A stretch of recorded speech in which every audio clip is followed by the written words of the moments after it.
Это должно было быть видео о размеренном путешествии по канадским кемпингам, а получилось о выживании в диких условиях, нереальной красоты местах и шквале эмоций от приключения длиной в 4 дня.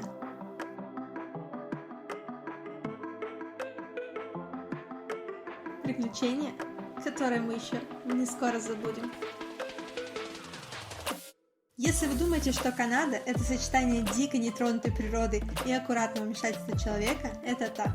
За каждым поворотом здесь открываются новые ландшафты, величественные рельефы и всемирно известные природные достопримечательности, до которых очень просто добраться. Именно такой оказалась провинция Нью-Браунсвик. Здесь природа и комфорт находятся в невообразимом балансе. Резонный вопрос, как мы здесь оказались? Ну что, ты вот так кемпинг в Канаде представляла?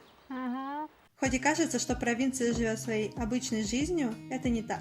Половина парков еще закрыта на карантин, а те, что мы посетили, открылись совсем недавно.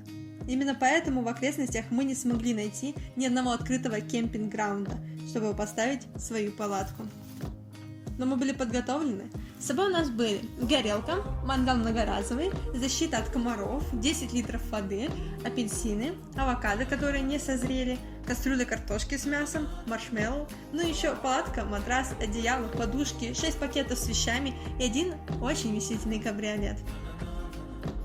С этим набором реально выжить, и мы отправились в первую точку нашего путешествия – Magnetic Hill. Если вы не слышали об этом месте, это нормально. Я тоже узнала о нем месяц назад. И честно, я думала, что это просто участок трассы, который сам по себе обрел свою популярность. Но на самом деле здесь полноценный огромный парк, с зоопарком, аквапарком, еще кучей всего. Но давайте вернемся к горе и раскроем ее секрет. Для этого нам и пригодилась бутылка воды. На первом участке горы мы встали в тупик, ведь вода действительно текла с горы, в которую только что Дима заехал на нейтралке. Затем мы нашли точку низину. Здесь вода растеклась во все стороны, хотя визуально казалось, что эта точка очень близка к вершине холма.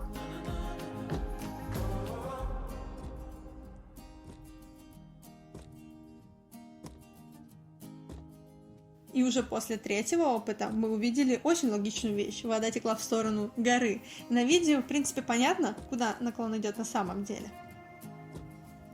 Так что да, это не какой-то магнитный феномен, а просто оптическая иллюзия, которую, в общем-то, не скрывают, но очень грамотно преподносят. Дальше двигаемся к главной цели всего путешествия – Hopewell Rocks Park. Да, это место с самыми большими приливами и отливами. Вот ты гуляешь по дну, делаешь фото со скалами и рассматриваешь водоросли, а через несколько часов вода поднимается на несколько метров и полностью затапливает берег.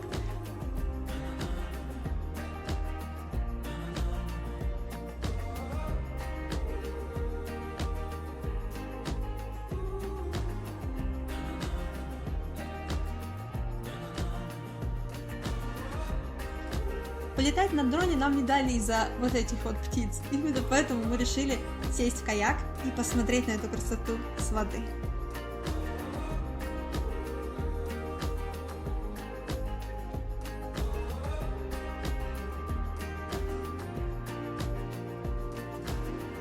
Штиль, солнце, соленая вода. Идеальные условия для первого заплыва. А теперь угадайте, кто на этом солнце сгорел.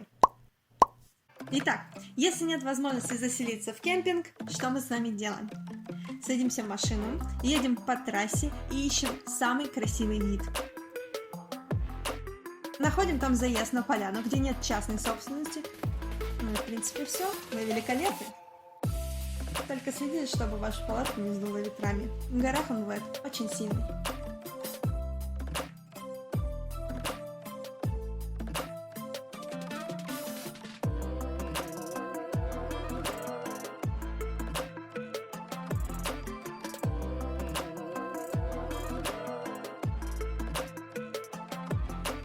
Но после 2 ночевок на дикой природе, неподготовленный турист ищет хоть какую-то возможность принять душ и поспать в тепле.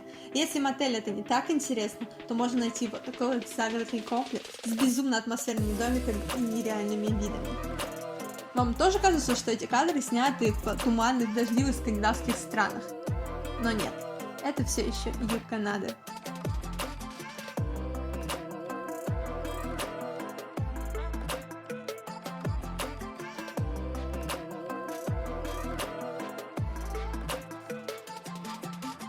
И буквально в 20 километрах располагается город, в который я влюбилась. Маленький, но безумно уютный курортный город на полуострове в заливе Пассамалхуоди сочетает в себе нереальное побережье, уютные разноцветные домики, курортную инфраструктуру, террасы с видом на океан и приветливых жителей, которые готовы поддержать любой мимолетный разговор. Все это сделано с нереальным вкусом, и местные кофейни и магазинчики притягивают взгляд. Здесь хотелось ходить и рассматривать витрины, общаться с улыбчивыми прохожими и снимать каждую деталь. А потом сесть за столик на побережье и смотреть на прилив.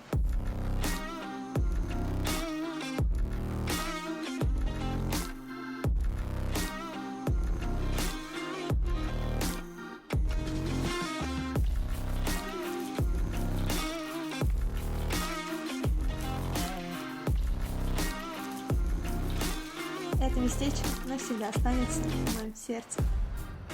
Канада – это природа и люди, которые смогли сосуществовать рядом и сотворили вместе что-то невероятное. Остается только внимательно смотреть по сторонам, чтобы ничего не пропустить.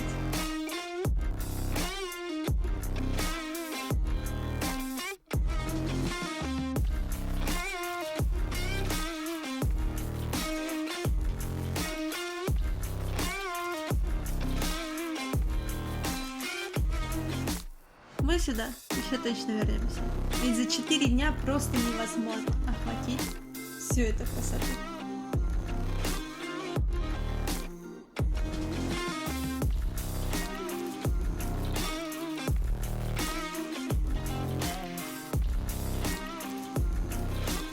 С вами была Анна, до скорых встреч!